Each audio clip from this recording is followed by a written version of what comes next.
It's small, very small, but it's everything. And now let's go upstairs. Welcome to my...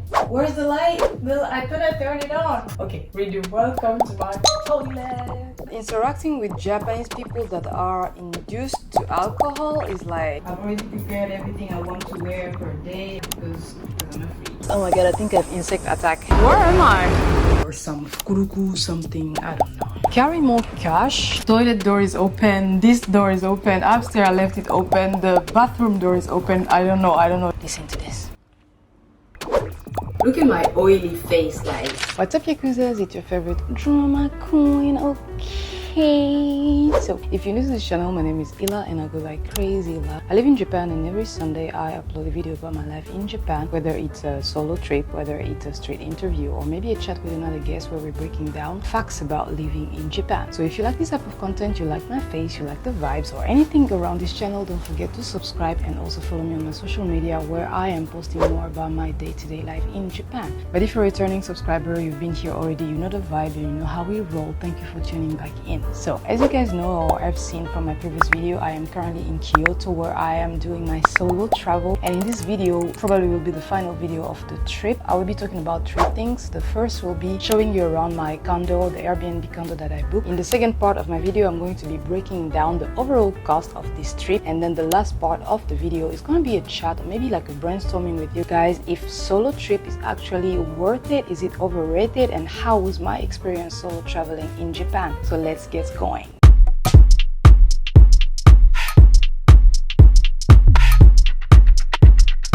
Alright, so as I said before, the first part of this video is going to be a tour of the Airbnb condo that I booked, guys. As you can already see, I'm in my bare balcony. I'm showing off because I have so much space and I didn't expect this accommodation to be this much beautiful and spacious, and I'm so glad about it. So yeah, wanna see how it looks like? Let's go. Alright, so let's get started with this condo tour, and I'm starting with the neighborhood. So this is how it looks like. You can see the landscape-ish that I'm surrounded by. It's basically like old Japanese houses type of things, and you can hear how silent the neighborhood is. I was told that I'm pretty much surrounded by families and old people, so I have to mind the noise.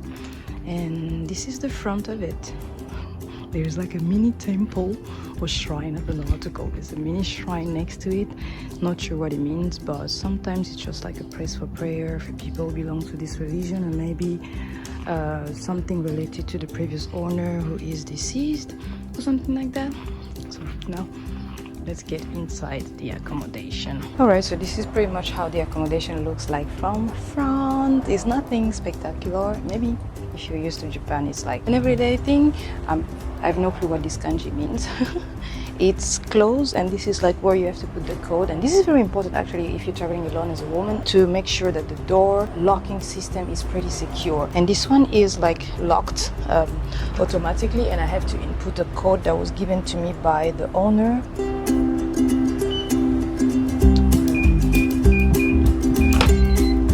You can hear it unlocking. See that? And I think that also gives him some sort of notification that someone is getting in at what time. I mean, yeah, I think so. I don't know exactly.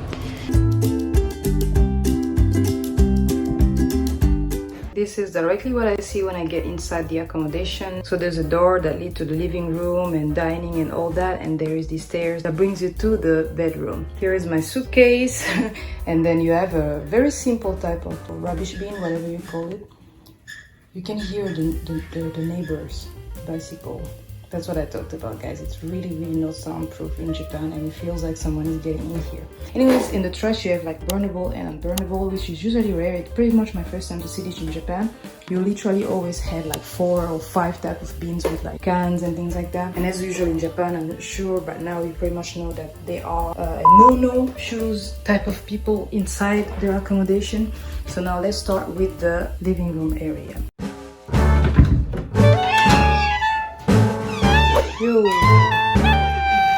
So this is my living room area. This is where I work. And my camera was set up. Yep, Japanese style. Everything is pretty like low and stuff like that. There's a tatami. And then there you have the dining. I love the fact that the living is very Japanese and the dining is like pretty modern. This is much more of an IKEA type of vibe, right? IKEA type of living room, type of dining, I think. Then there's a proper kitchen that I'm actually missing. I really love the fact that this thingy is magnet, the cooking thingy. Sorry, my English disappeared today, it's too hot.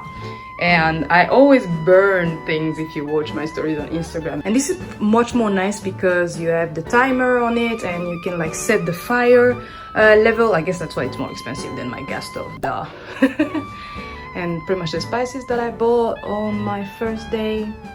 The lighting, and again this type of Japanese windows where you can kind of see the shadow of people there, and for some reason there is literally zero curtain in this place. I love though what the architect did with this, because you feel like it's an adaptation of a house that was bigger and they divided it per two to make this place. You pretty much have everything you need here in the kitchen area. You have cups, you have Sara dishes, glasses. All the glasses are for some reason in plastic though. And you have scissors and pillows. I don't know how you call this. If you're a champagne person, you got this. But for some reason the knife is such a stupid knife. Like, where is the knife? That knife, I will definitely tell him when I'm doing the review to like buy a proper knife. What is this for? I'm not sure if it's for safety reason. Then you have all the bowls and things to cook in, and you have a cafetiere. The lights you can turn on at night is not really worth it because everybody inside can kind of see you. I, for some reason, go around naked. So just next to the kitchen area, you have the toilet. Let me show you what it looks like from inside. Welcome to my... Where's the light? I couldn't turn it on. Dang. Okay, redo. Welcome to my toilet. Right, so it's the typical Japanese toilet with a proper bidet system or washlet if you want, and with the feature that everybody likes when it comes to Japan, the reusable water here. You can just wash your hands at the same time and reuse that. That's pretty eco-friendly. Now I will show you my favorite place of the house, which was so like astonishing to me and made me feel like I'm living in a proper house and I actually want to buy this place, the veranda. And this is how it looks like from afar, guys. Look at this, just this view. When I travel, I rarely want to go in places that are typical Japanese because I'm done with it. But I think because this is my first Japanese house where I'm by myself, the feeling was pretty different. And that veranda, it's small, very small, but it's everything. I kind of wanted to make like an open to veranda type of video and like discovery, but we found it already open, so we kind of screwed it all. But let's do it. Why not? Phew. Welcome to my veranda. I don't know if they actually call it veranda in Japan. They might have like a proper Japanese name that probably ends with like mas or some fukuruku something. I don't know. This is how it looks like.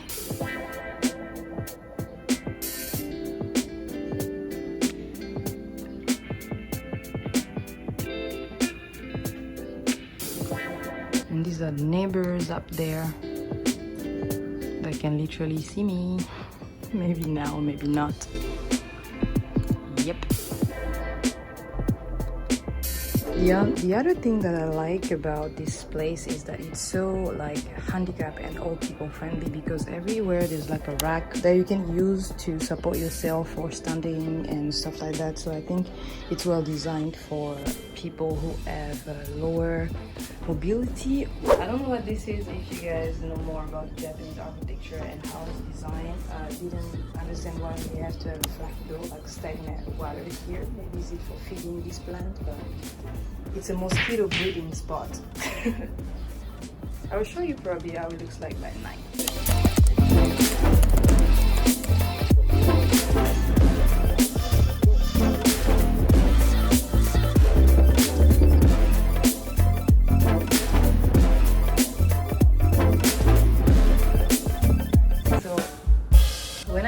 I thought that this place doesn't have a bathroom because I explored the overall inside and I was like, there's a toilet and stuff, but where is the bathroom?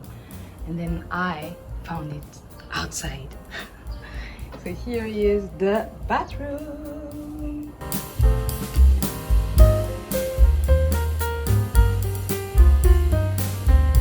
Yes, as you can tell, I've already installed my stuff. You have pretty much everything. Ooh, did I just... Oh, I'm sorry, I have to blur that shit. You have a typical Japanese bath that is giving you like some onsen vibes here, right? And then you have a bathtub where you cannot really have like a nice bath because again in Japan they're not long enough for our long legs, so it's not really made for having a bath with like a glass of wine next to you or something like that. Look at my oily face, guys. I don't know if I'm gonna go out today. So yeah, the owner gives you pretty much everything, conditioner, shampoo, but I brought my own. And this is how it looks like. You have the view from the bathroom and I also love it. I really, really love this place.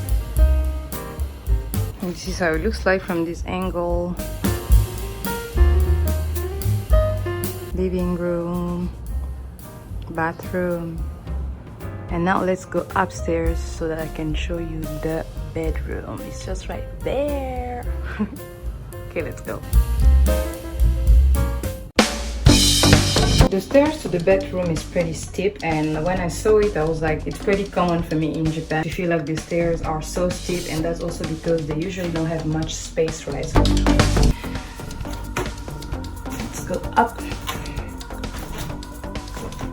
Fire extinguisher, nice for safety, especially because everything is in wooden. I don't think I've seen a fire extinguisher downstairs. Again, those racks that help people with like lower mobility or are like elderly to just support themselves.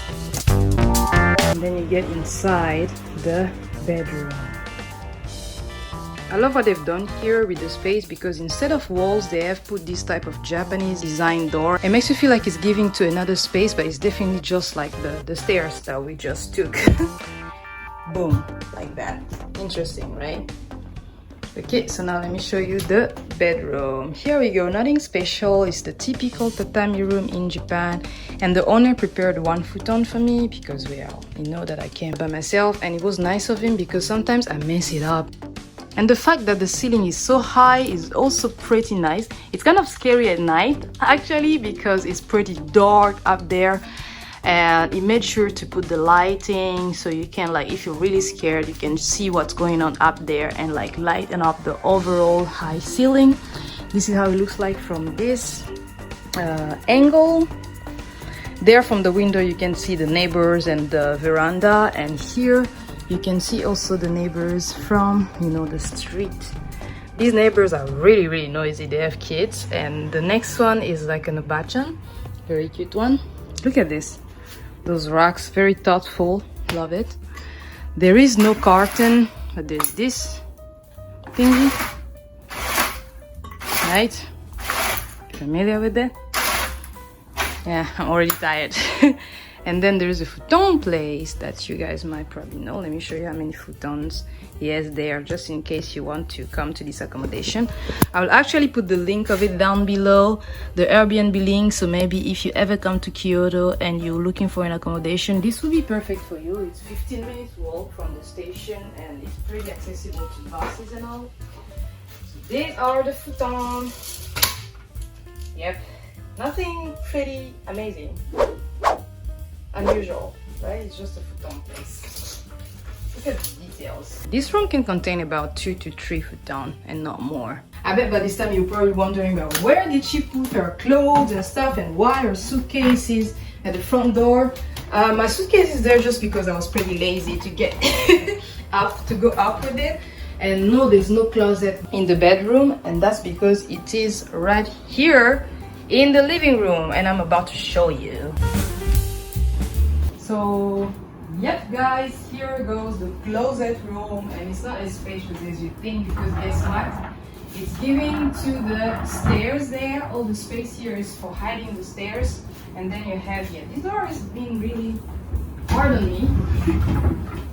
See, you have the stairs on the other side, and then you have a mini space for like clothes and stuff. I've already prepared everything I want to wear per day and things like that because I'm a freak. You have an iron machine, you have something to, how do you call this in English? So if you're planning to come here and you are a group of women and knowing the way we are, always overpacking, I don't think you'll have enough closet space for you because it's basically only this. And then you have a futon, another futon space. Let me show you. There you go. A bunch of futon, I think about 2. So yeah, these are covers. So this place might be maximum for 4 people. I think we're done with the tour. Now let's talk about how much it did cost to solo travel to Kyoto. So I'm living in Japan, right? And life in Japan is not exactly the most cheapest in the world, as you might imagine. It's one of the most expensive places, I think, in the world. So you might wonder how much it did cost me traveling around Japan by myself. How much was the Airbnb place? How much I paid for the food? How much I paid for transportation? So here is a broken down cost of my solo trip in Kyoto, Japan. Alright guys, so here is my 5-day solo trip Kyoto expenses. Let's go. So I'm gonna break down my expenses into 4 parts, mainly transportation, food and drink, entertainment, accommodation and others. Then I'll show you the total of each section and the overall total in Japanese yen and US dollars. Let's start with transportation. Okay, so you guys gotta know that I have mainly used the bus and not really the train because I took a lot of day pass and stuff like that. So I felt like the bus was more convenient and cheaper for me, and because I wasn't in any type of rush, well, I used mainly the bus. For transportation, of course, the 2 largest expenses will be the night buses that I took from Tokyo to Kyoto and then the way back. So you have all the details of my inside transportation, from my accommodation to touristic site, from a touristic site to another, and every details is presented over here, and the first column is in Japanese yen and the following column is in US dollars. Next is food and drink. For my food and drink, I think my biggest expenses was the grocery because I was intending to eat much more in my accommodation, to cook rather than eating in restaurant and trying different Japanese food, and I think that my expenses in food would be less than the average person who would want to try Japanese food and stuff like that. And you guys gotta know that I'm not really a foodie, so I'm not a person who goes around and try different type of food. I know I'm pretty boring. So I honestly think that my food expenses will be much lower than the average person. And keep in mind, this is only for 5 days, right, in Kyoto. Yeah, you have all the details here, and again, a rough estimation of all of these in US dollars. Next is entertainment. Okay, the fun and the touristic stuff. So I did a few expenses with my team in Nara, which consists in being in onsen and stuff like that, so I thought I would add it here. So I went to the onsen twice, and this is the price. I also used the romantic train, which is, I think you saw it in my previous video, a very old train that I took in the bamboo forest, and I took 2 ways. Then I paid my interest to the Golden Temple, and the geisha makeover was the most expensive thing here. And because I went to walk outside with my geisha outfit, they charged me even more. Alright, next is accommodation and others. There are other things that I was buying that are not exactly something you need for a trip, but I thought I should add it here. Of course, in this section, my accommodation is the biggest expenses. I think it's still cheaper than the average Airbnb in Kyoto, especially because I'm very close to Kyoto Station. It was only for fortnight, and it was about 12,570 yen. And again, you can see the expenses in US dollars if you're watching me from a country using that currency. I had to pay residence tax per night,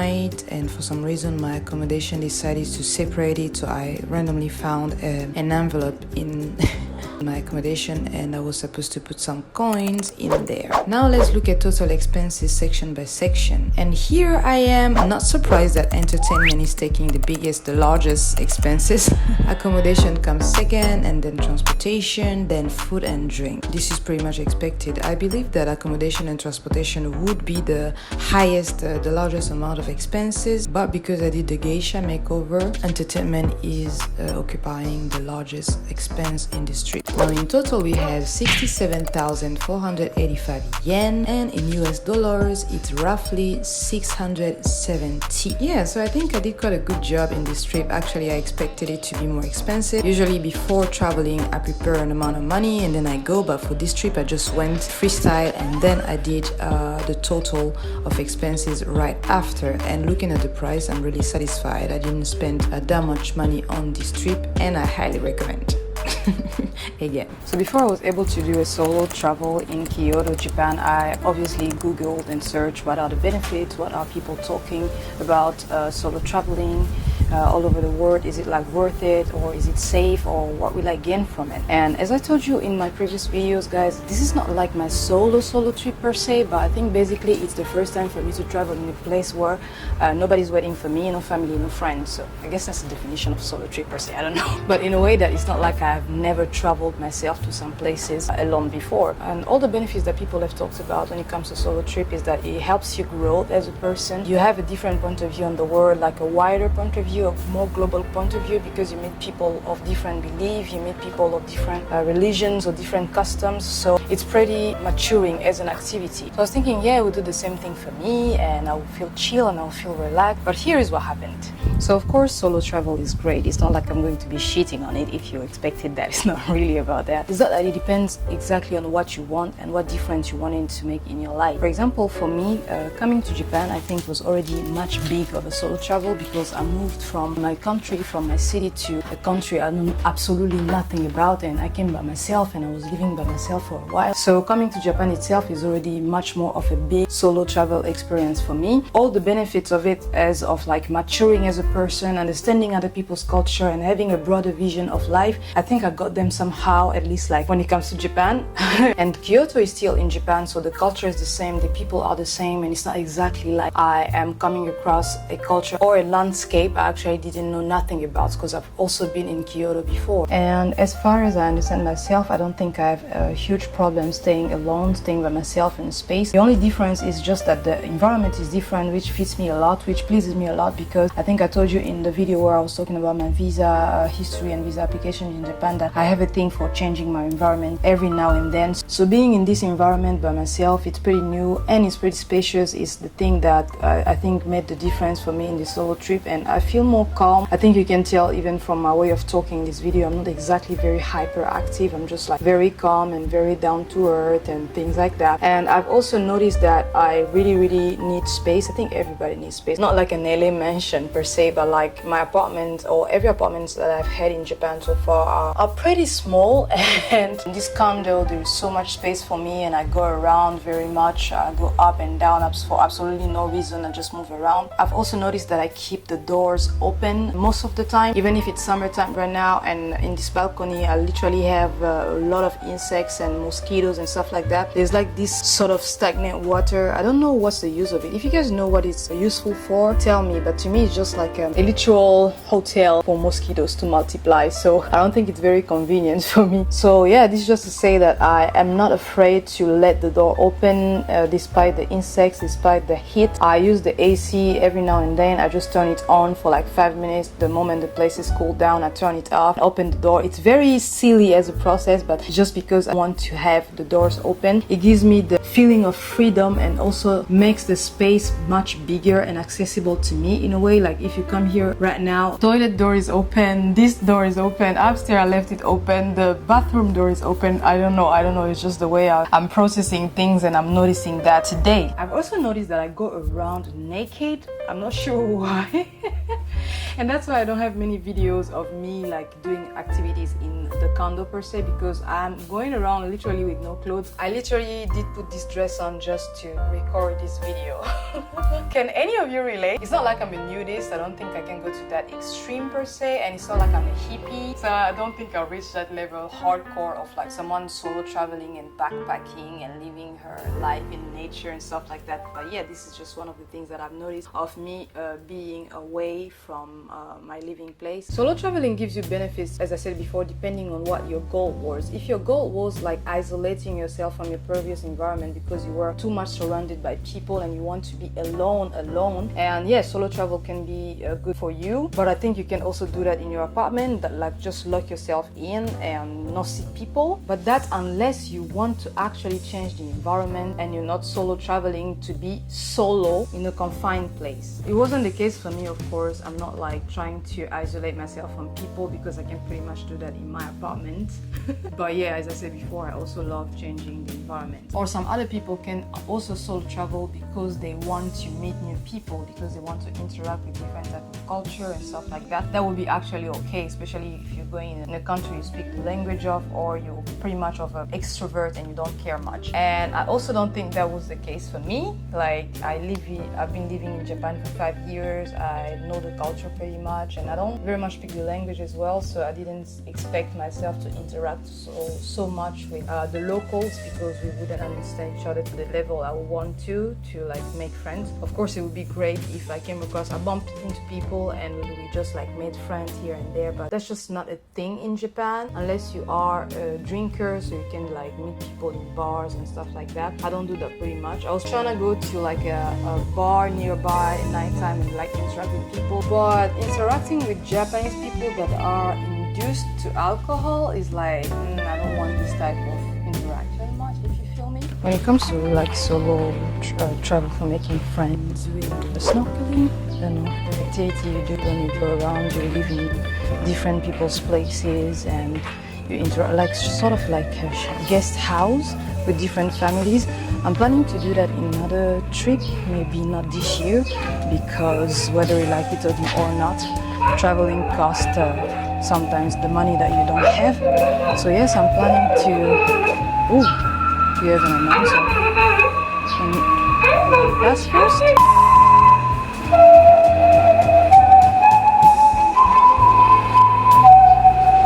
I don't know what they're doing, maybe taking journals. And for such a quiet place, it must be really annoying for the elderly living around to suddenly have a noise, break into their days, something like that.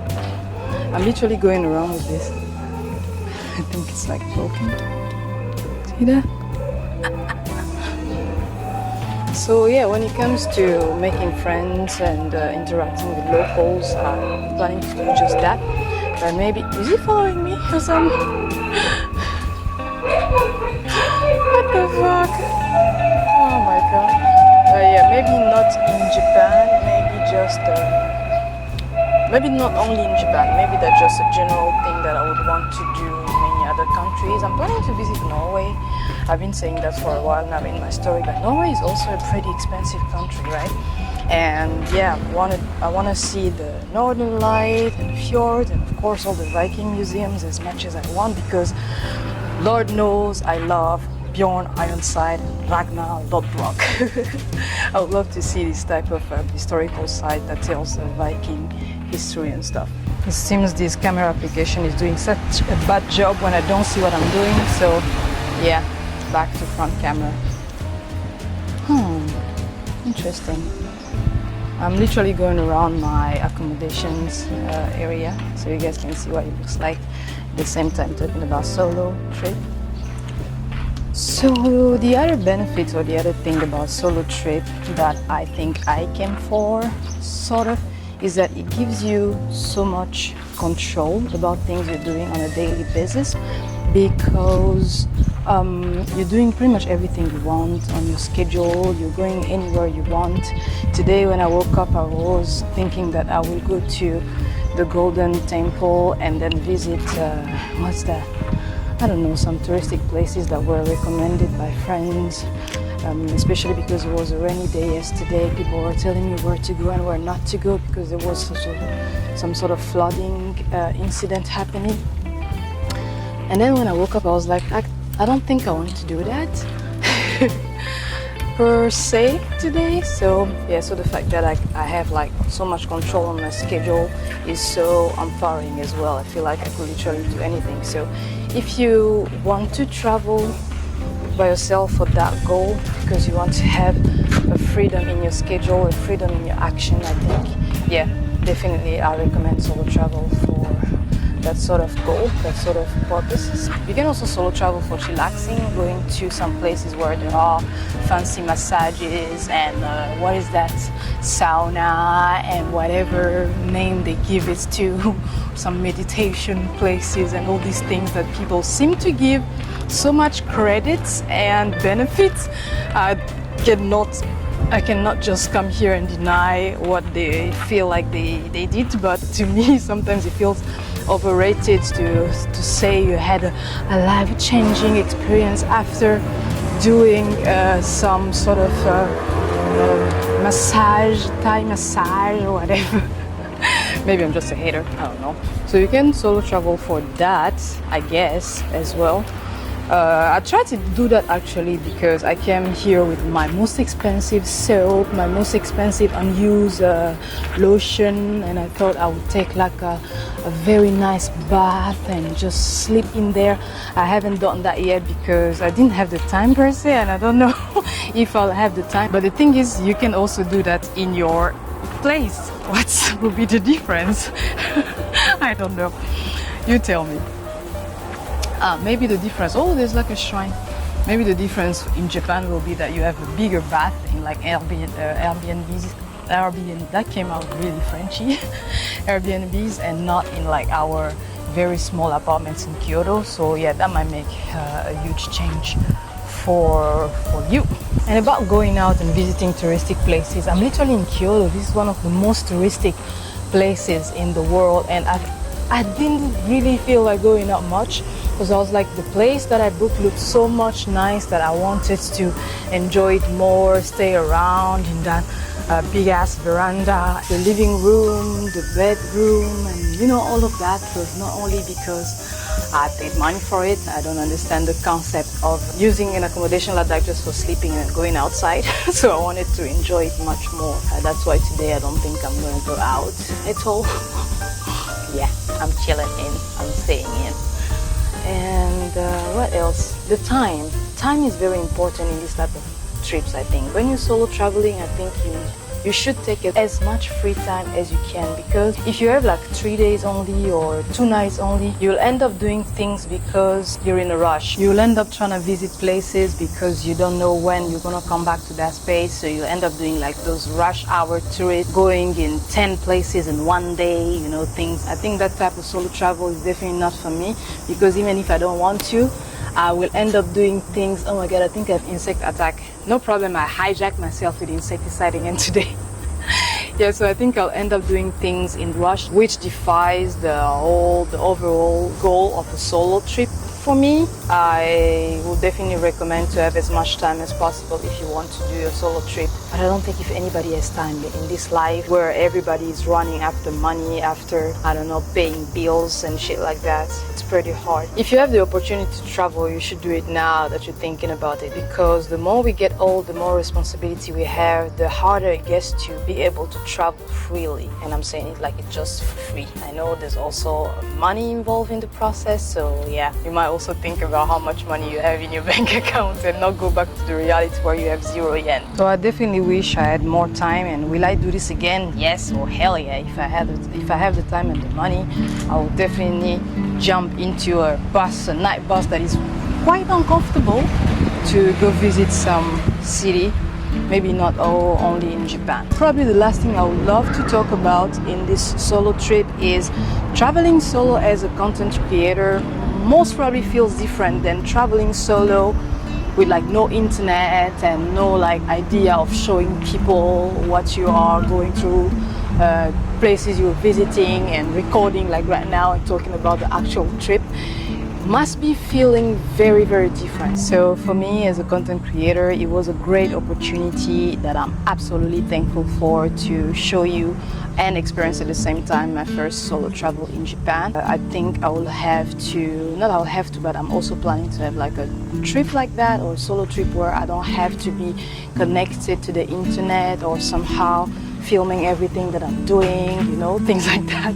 I'm not really filming everything that I'm doing, but sometimes it feels like I had so many content ideas when I came here, and hopefully I did a good job and you guys are enjoying this solo travel series. But yeah, for content creators, sometimes it can be much more annoying because you have to check if your batteries are on, if you press the mic, if you are in the right spot. At the same time, you're using so many devices, a camera, a phone, and that you have to carry around, making sure you're capturing the moment. It can be also a little bit draining if your whole purpose was like a chill and reconnect with yourself and stuff like that.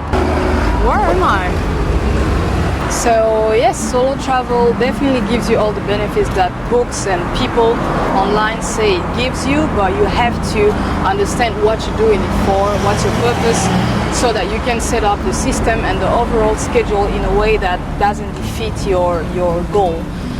Whether you want to isolate yourself from your environment, whether you want to change the environment, or whether you want to interact with the locals, make friends, and just see new things and stuff like that, and how much time you need to actually reach your goal, how much it costs, and rethink if what you want to do, you can actually do it in the place you are living it right now. So yeah, that's at least for me everything that I need to consider. So I hope this helps you also somehow. Do I recommend solo traveling in Japan as a black woman? 100%. 100%. Japan is one of the safest countries in the world, and where racism is not exactly active, right? It's pretty passive, and there's much more of like xenophobia than anything else. So if you don't pay attention to it much, you will have a great time. You won't have to deal with people's opinion or people's look, because who the fuck cares? I completely recommend it. The accommodations are nice. You can stay safe by yourself. So if you're planning to travel to Japan, go ahead and do it. Carry more cash, I think, rather than your credit card or your debit card, especially in like touristic hotspot like in Kyoto. I came across a supermarket that literally was like cash only, and I had to go out and find a convenience store, and that was pretty annoying. So carry more cash in Japan rather than your credit card. For the people who are like more the partying type and the noise type in Japan, and especially if you come in couple and you are doing your private business, if you know what I mean, the walls are pretty, how to say, they're not soundproof at all. So mind your neighbors, because they probably hear every sentence that you are saying. I, in my condo, could literally hear the steps of my neighbors and stuff, because all the apartments are pretty close to each other and things like that. So if you are coming here and you want to like play some music loud, not loud the way you think like the loudest, the like normal loud in other countries, in Japan even that minimum can be annoying for your neighbors, and they might contact you to tell you, hey, the neighbors are, and the owner might contact you to say, hey, the neighbors are actually complaining about your behavior. So yeah, keep in mind that in Japan you have to be silent, pretty quiet. Listen to this. Yep, that's about it. I think I'm actually lost.